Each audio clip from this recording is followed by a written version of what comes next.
இனி நேரத்துக்கான தலைப்புச் செய்திகளை பார்க்கலாம். துயரமான ஆட்சிக்கு தூத்துக்குடி சம்பவம் சாட்சி, அவமான ஆட்சிக்கு அதிமுக ஆட்சியே சாட்சி.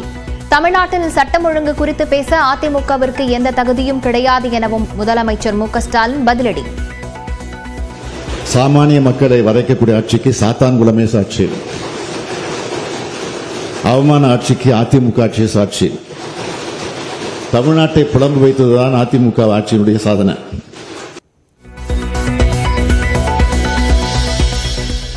வாகன ஓட்டிகளுக்கு அபராதம் தொடர்பாக டார்கெட் நிர்ணயம் செய்வதாக சொல்லப்படுவதை சரி செய்ய வேண்டுமென சட்டப்பேரவையில் இபிஎஸ் பேச்சு. காவலர்களுக்கு மீண்டும் நலப்பயிற்சி வழங்க வேண்டும் என்றும் வலியுறுத்தல்.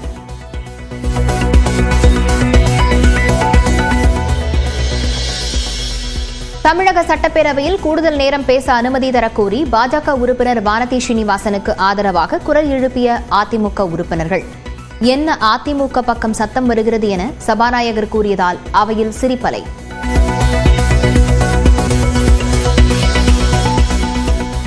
அமைச்சர் பதவியை ராஜினாமா செய்ததை அடுத்து செந்தில் பாலாஜியின் ஜாமீனை ரத்து செய்ய கோரிய வழக்கை முடித்து வைத்தது உச்சநீதிமன்றம். விசாரணை முடியும் வரை எந்த பொறுப்பும் வழங்கக்கூடாது என உத்தரவிடக் கோரிய அமலாக்கத்துறையின் கோரிக்கை நிராகரிப்பு.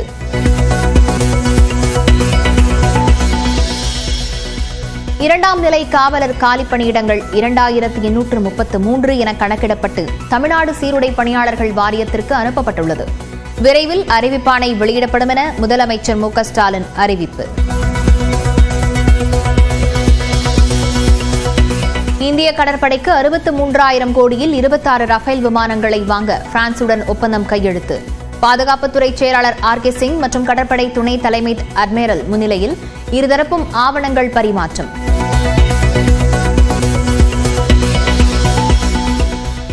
அமைச்சர் ஐ. பெரியசாமி மற்றும் அவரது குடும்பத்தினரை சொத்துக்குவிப்பு வழக்கிலிருந்து விடுவித்த உத்தரவு ரத்து. மீண்டும் விசாரணை நடத்த உயர்நீதிமன்ற நீதிபதி வேல்முருகன் உத்தரவு.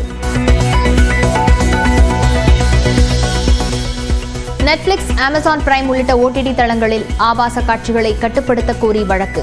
முக்கிய பிரச்சினை என கூறி மத்திய அரசு பதிலளிக்க உச்சநீதிமன்றம் ஆணை.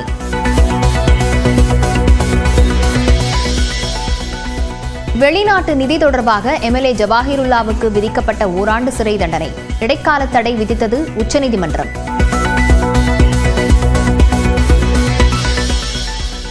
தமிழ்நாட்டில் மதவாதம் நுழைய முடியாது என சட்டப்பேரவையில் முதலமைச்சர் மு க ஸ்டாலின் திட்டவட்டம். காஷ்மீர் சம்பவம் போல் தமிழ்நாட்டில் நடைபெறாது என்றும் உறுதி.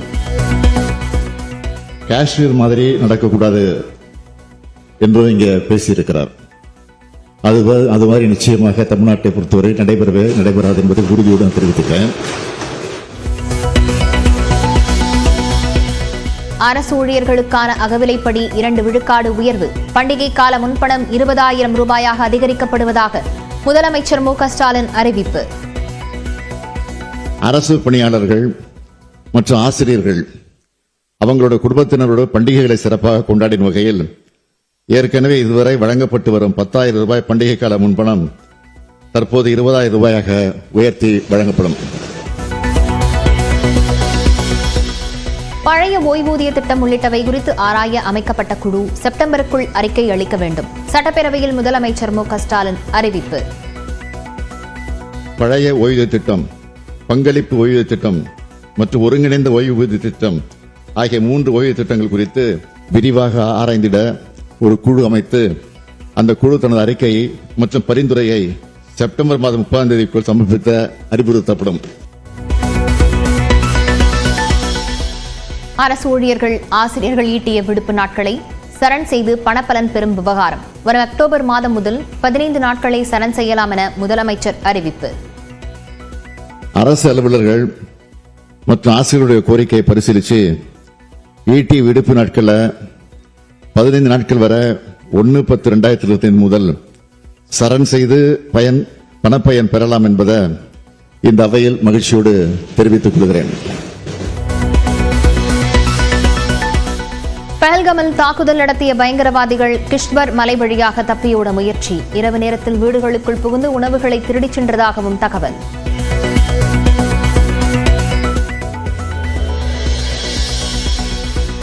கன்னியாகுமரி அருகே மாதவபுரத்தில் திருவிழாவில் 17 வயது சிறுவன் கொலை. கஞ்சா போதையில் கொலை செய்த ஆட்டோ ஓட்டுநர் கைது.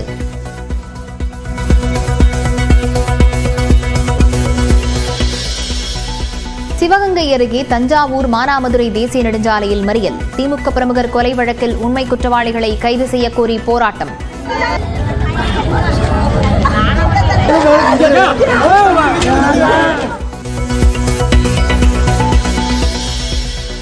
ஒசூர் அருகே கலவரப்பள்ளி அணையிலிருந்து நச்சுநுரை பொங்க வெளியேறும் நீர் துர்நாற்றத்துடன் செல்லும் நிலையில் விவசாயிகள் கவலை.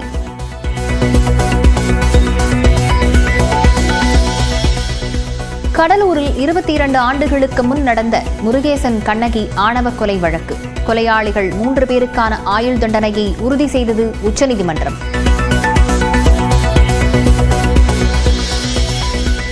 உக்ரைனின் ராணுவ தளங்களை குறிவைத்து ரஷ்யா தாக்குதல். ட்ரோன்களை மறித்து அழித்ததாக உக்ரைன் விளக்கம்.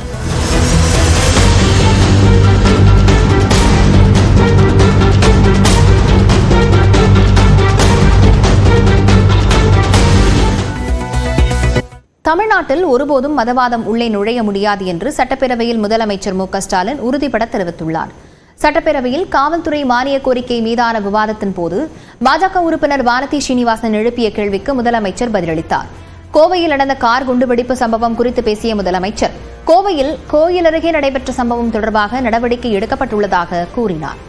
ஆனால் பாஜக ஆளும் மாநிலங்களில் என்ன நடக்கிறது என்பது அனைவருக்கும் தெரியும் என்றும் பிரதமர் மோடி இதுவரை அங்கு சென்று பார்வையிடவில்லை என்றும் முதலமைச்சர் விமர்சித்தார். நீங்க சொன்ன இடத்துல நடந்தது என்பது உண்மைதான், நான் மறுக்கல. அந்த நடவடிக்கை எடுக்கப்பட்டிருக்கிறதா இல்லையா, அதுதான் என்னுடைய கேள்வி. ஆனால் அதே நேரத்தில் உங்களுடைய பிஜேபி ஆளுகிற மாநிலத்தில் என்ன நடந்து கொண்டிருக்கிறது என்பதெல்லாம் உங்களுக்கு தெரியும். அங்கு பிரதமர் கூட இதுவரை சென்று பார்க்கவில்லை என்பதும் நாட்டு மக்களுக்கு தெரியும். அங்க என்ன நடவடிக்கை நான் கேட்கிறேன், சொல்லுங்க. தமிழ்நாட்டில் மத பயங்கரவாதம் எங்கு உள்ளது என்றும் வானதி ஸ்ரீனிவாசனுக்கு முதலமைச்சர் கேள்வி எழுப்பியுள்ளார்.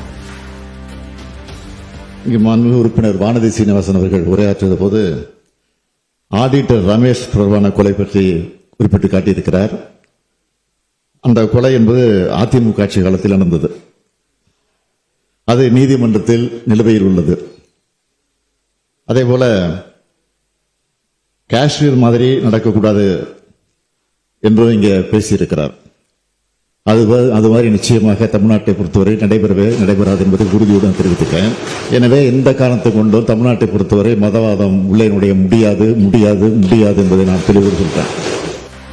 வளர்ந்த நாடுகளுடன் தமிழ்நாட்டை ஒப்பிட்டு பேசியதற்காக வானதி ஸ்ரீனிவாசனுக்கு நன்றி தெரிவித்த முதலமைச்சர், தமிழ்நாட்டிற்கு மத்திய அரசு வழங்க வேண்டிய கல்வி நிதியை கேட்டு பெற்றுத்தர வேண்டும் என வலியுறுத்தினார். இந்த ஆட்சிக்கு ஒன்றிய அரசினுடைய நிதி வராமல் இருக்கிற செய்தி உங்களுக்கு தெரியும். இது டெவலப் ஆகி இன்னும் அதனோட நேஷனல் அளவுக்கு நாங்கள் ஒப்பிட வேண்டும் என்று சொன்னால் இன்னும் பல திட்டங்களை நிறைவேற்றுவதற்கு நாங்கள் காத்திருக்கிறோம், தயாராக இருக்கிறோம். நீங்கள் தயவு செய்து உங்கள் தலைமையிடம் சொல்லி அந்த நிதியை பெற்றுத் தருவதற்கான அந்த குரலை கொடுக்க வேண்டும் என்று நான் மன்றத்தின் மூலமாக கேட்டுக்கொள்கிறேன்.